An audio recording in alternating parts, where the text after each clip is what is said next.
Ao fim da tarde do passado dia 4 de fevereiro, o Salão Nobre do Teatro Tivoli, em Lisboa, foi ponto de encontro de dois mundos, o do vinho e o da música.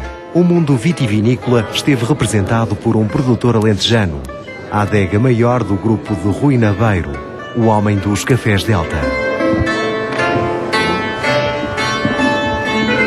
O mundo da música contou com a presença de um afónico, António Vitorino de Almeida, que compensou a impossibilidade de se fazer ouvir com uma vigorosa interpretação ao piano.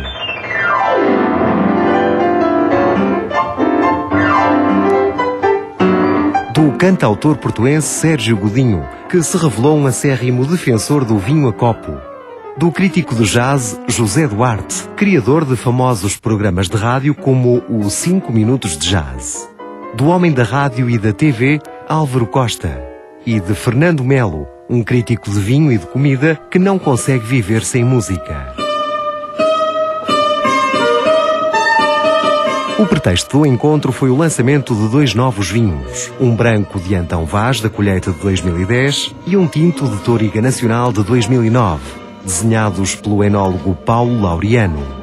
A ligação à música destes dois novos produtos da adega maior começa pelo nome com que foram batizados, Solista. Como frisou o enólogo, os vinhos portugueses são mais orquestras do que solistas, o que significa que são quase sempre o resultado de misturas de castas e não vinhos feitos de uma só variedade de uva. Mas a adega maior entendeu que os solos de Antão Vaz e de Touriga Nacional tinham argumentos suficientes para dispensarem o concurso de outros instrumentos, de outras castas. Os caminhos da criação, de vinhos e de canções, têm muitos pontos de contacto. Quando uma canção é feita de componentes tão diferentes como, falando da letra, da métrica, da rima, da construção com uma melodia, etc., o vinho também tem essa espécie de gênese e de trabalho preparatório que vai desembocar num bom ou num mau vinho. E sobretudo o prazer de fruir um vinho, daquilo que nos transforma como pessoas num determinado momento, e da música é muito semelhante. O vinho sozinho não é nada, não é? Precisa pelo menos das pessoas, precisa da comunhão, precisa da partilha, e as expressões que nós usamos muitas vezes numa nota de prova de um vinho é notável, porque ao fim e ao cabo nós tentamos descrever uma emoção, não é? Quando a música é a emoção direta, não é? É uma cadeia de emoções que nos é transmitida, e é evidente que tem as mesmas coisas que uma prova de vinhos. Vinho e música, quando nós dizemos isto, se calhar estamos a pensar na boémia, um clube de jazz e tal, a gente tem a enfiar copos e quando se está a ouvir um pianista a tocar. Mas não, se pensarmos que a informação organizada tem que ter um certo ritmo e tem que ter iniciação, eu acho que há muitos pontos comuns. Depois de outras degustações e preferências, o criador de canções acabou por se render à qualidade do vinho português. Sou apreciador de vinho e mais, neste momento é a bebida alcoólica que eu bebo.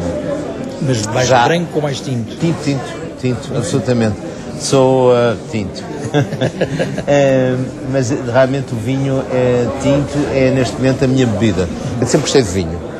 Aliás, eu sou do Porto, e fui criado também numa casa onde se apreciava o vinho, e também o vinho do Porto, do qual eu não sou consumidor, mas percebo que é uma bebida realmente especial, não é? Em Portugal faz-se boa música e cada vez melhores vinhos. Deu-se realmente um salto qualitativo que eu acho que é óbvio, quer dizer, e que, portanto, isso agrada-me muito, porque parte também do brio de pessoas que se agarraram a essa noção de vinho, que estudaram, que melhoraram, etc., e somos um grande produtor de vinho. O vinho faz-te lembrar música, ou em certas situações a música faz-te lembrar um vinho? Eu tenho uma paranoia, mas é uma paranoia que tem a ver com a voz humana. Eu catalogo as pessoas, eu estou a falar com uma pessoa, estou a falar com as pessoas e estou a imaginar um vinho para a voz delas. Portanto, daí a chegarmos à música, eu acho que é um passo. O vinho e a música tocam-se em muitos pontos e o crítico sugere uma ligação surpreendente. As madeiras servem para amaciar as partes angulosas. A música suave, a música minimalista, até falou-se aí do canto gregoriano, tudo isso tem um efeito imediato em nós, que é de amaciar, às vezes, a nossa nosso mau temperamento, uma certa irascibilidade que às vezes se monta, um cansaço ao fim do dia, serve a madeira no vinho também, por isso os instrumentos de madeira numa orquestra também. Atento às modernas tendências e hábitos de consumo, o cantor do Porto lança um apelo. O hábito do vinho a copo existe pouco em Portugal, nomeadamente em locais noturnos. Então eu acho que era preciso fazer uma espécie de campanha pela acessibilidade, digamos, do vinho a copo, já para não falar de outros acessos que se possa ter ao vinho. Registado o apelo do cantor, aqui fica uma sugestão dirigida à crítica de vinhos. Eu acho que é muito mais fácil descrever um vinho com música do que com português direto. E no fundo, o português que usamos para descrever um vinho é já ele também muito musical, não é? É um pequeno poema sempre. Os dois Néctares, os Solista, sugeriram o tema destas primeiras Wine Talks, as relações entre o vinho e a música. Nós já andávamos há um ano e tal para tentar lançar, que era o Solista, e esses dois solistas, e criámos esse conceito de solista, porque de facto, para ser solista é preciso de ter o poder de encher uma sala a tocar a solo. E é a mesma coisa com estes monocastas, não é? Nós não fazemos uma monocasta qualquer. E foi este o conceito que nós acabámos, não fizemos a primeira música, porque de facto já tínhamos pensado fazer a primeira Wine Talks de música, mas acabámos por fundir estes dois momentos, que foi o lançamento do solista com a Wine Talks.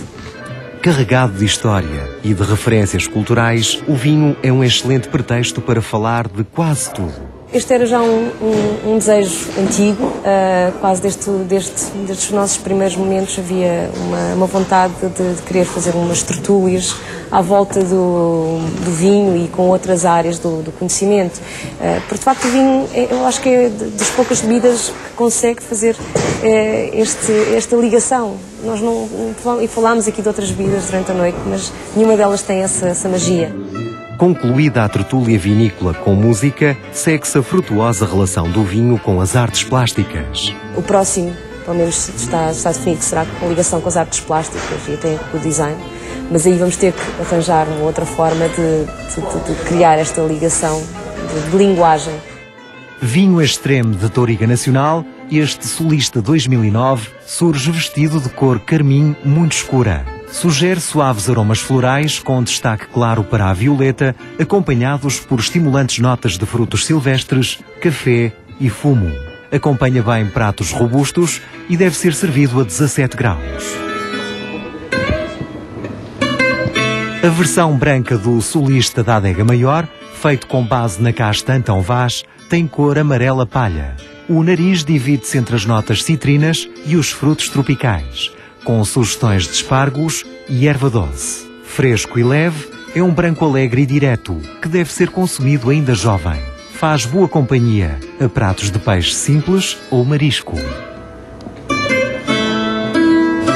O maestro António Vitorino de Almeida não estava em condições de se fazer ouvir, mas em surdina deixou um recado aos zelosos críticos dos malefícios do álcool, a propósito do filme de Marco Ferreri, La Grande Bouffe.